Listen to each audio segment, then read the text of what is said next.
Ketika sama Mas Adi Pray, efektif tidak sih untuk membuat mungkin suara dari pemilih Ganjar yang tadi sudah dirayu ketika ada kampanye langsung buyar lah ketika Pak Jokowi datang. Semacam psychological war juga untuk tim Ganjar Mahfud? Ya, saya kira begitu nggak bisa dibantah ya. Tapi secara umum sebenarnya Ganjar kalau kita membaca survei-survei, popularitasnya kan selama ini memang agak kurang di luar Jawa khususnya, di NTT, di Papua, kemudian di Pontianak, di Lampung. Jadi ini bagian dari kampanye politik yang sebenarnya ingin dikapitalisasi oleh Pak Ganjar menuju 2024. Dan pada saat yang bersamaan sebenarnya tidak terlampau apple to apple ya membandingkan antara Ganjar dan Pak Jokowi. Apapun judulnya, Jokowi ini adalah presiden dan bukan kontestan. Beda ceritanya kalau ada Prabowo ataupun Gibran atau ada Anies, ada Muhaimin. Jadi seakan-akan apa yang dilakukan oleh Ganjar itu ingin ditutupi jejak dan langkah politiknya. Tapi satu hal, Cak, bahwa orang tahu ketika Gibran maju sebagai pendampingnya Pak Prabowo memang nggak bisa dibantah. Pilihan politiknya Pak Jokowi itu pasti tidak kemana-mana. Pastinya Hakul yakin hanya kepada Prabowo dan Gibran. Dalam konteks itulah kemudian ketika ada Ganjar lalu kemudian ada Jokowi yang melakukan kegiatan politik dan aktivitas apapun namanya, itu selalu dikaitkan dengan soal insentif politik elektoral di 2024. Bagaimana tidak satu ketika di Lampung misalnya, kan kita tahu Ganjar ini kan nongkrong dengan nelayan dan pada saat yang bersamaan Pak Jokowi itu melintasi jalan yang memang sedang dibangun dan menjadi kebanggaan orang Lampung. Ini kan pesan politiknya nyata, orang Lampung yang punya kontribusi penting dan besar untuk Lampung adalah presiden, bukan Ganjar yang baru datang. Ataupun ketika datang misalnya di NTT, Pak Ganjar memang ketemu dengan sejumlah pastor kalau tidak keliru ya Bang ya. Dan pada saat yang bersamaan Pak Jokowi meresmikan katedral. Itu juga pesan-pesan politik yang secara explicitly sah ditafsirkan ketika dikaitkan dengan 2024. Tapi overall di luar perdebatan itu yang menarik justru adalah gaya komunikasi politik teman-teman PDIP yang belakangan agak melunak. Seperti Bang Ruhut, patah hati tapi menyatakan I love you full kepada Jokowi. Ini kan bagian dari maksudnya takut. Ini bagian dari strategi komunikasi politik karena memang selama ini semakin agresif menyerang Jokowi, basis-basis loyalis Jokowi non PDIP memang hijrah ke tempat yang lain, khususnya kepada Pak Prabowo Subianto dengan model komunikasi politik yang relatif agak soft seperti yang ditampilkan oleh Bang Ruhut. Tentu saja ada harapan untuk membawa kembali pendukung-pendukung Jokowi yang hijrah kembali untuk mendukung Pak Ganjar. Ini yang saya kira bagian dari permainan politik yang sedang dinikmati betul. Makanya nggak mengherankan kalau Bang Ruhut ini ngomong sebenarnya mereka ini PDIP ini Ruhut itu sedang patah hati betul ke Jokowi. Tapi di tengah kepatah hatiannya itu masih mencintai yang cukup luar biasa. Ini kan luar biasa banget. Lantas apa strategi dari timnya Ganjar ini, pasrah-pasrah saja Presiden mengunjungi tempat yang sama dengan Pak Ganjar atau mungkin cek dulu lah agenda Jokowi kemana, jangan ke sana Pak Ganjar? Oh enggak, kita tetap mengalir ya. Pak Arsad, Pak Hasto ya, ketua dan sekjen daripada tim TKN, udah ada langkah-langkah kami. Tapi Boru Regar yang cantik, aku melihat kejadian yang ramai ini, teringat sinetron Aku Gerhana. Gimana tuh? Apa itu?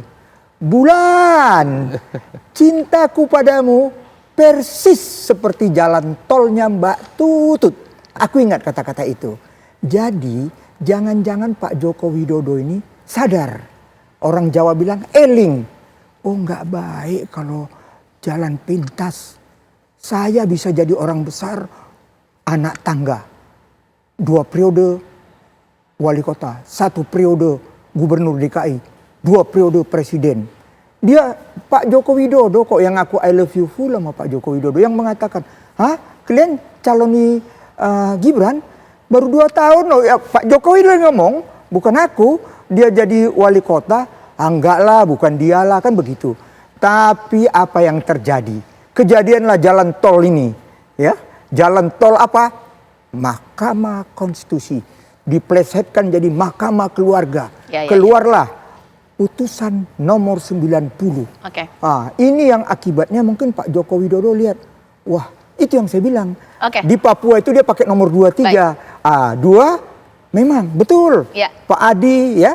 Tapi apa yang dikatakan Johannes juga benar. Saya bangga, terima kasih sama Johannes. Jadi beliau jujur aja, akhirnya sekarang eling kembali ke jalan yang benar. Saya tetap mengatakan beliau saling menutupi. Apa yang dilakukan Ganjar diparipurnakan oleh Pak Joko Widodo.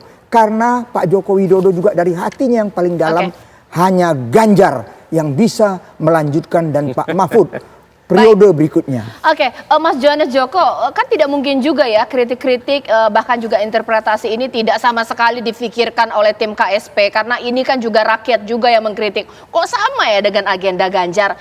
Kalau misalnya memang menjadi kontraproduktif ketika sama tempatnya, apakah tidak sebaiknya ya udah janjian aja jangan boleh sama ini ke depan tempat agenda kerja presiden dan juga kampanye Pak Ganjar?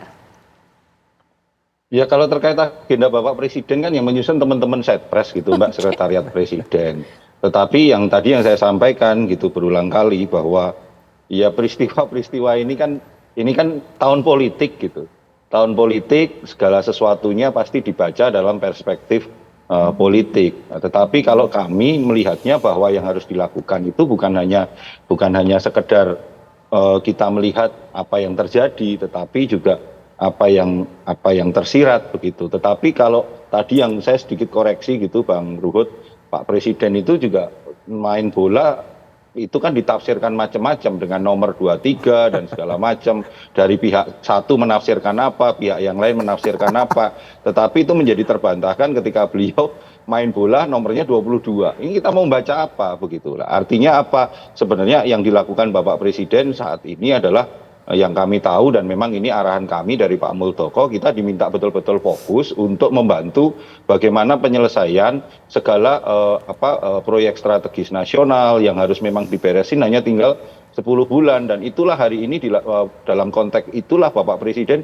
seringkali harus berkeliling ke seluruh Indonesia, ke berbagai kota yang memang banyak sekali jadwal-jadwal yang tertunda selama ini karena kepadatan beliau. Toh selama ini ada juga kunjungan-kunjungan Bapak Presiden yang tidak beririsan dengan calon presiden maupun calon wakil presiden manapun, tetapi itu kan tidak dilihat. Maka saya kembalikan lagi, yang harus dilihat adalah ini tergantung kok Mbak Caca perspektifnya, yang melihat mau perspektif positif atau perspektif negatif. Tugas kami di kantor staf presiden adalah menegaskan, menyampaikan fakta-fakta yang memang selama ini terjadi dalam kunjungan Bapak Presiden.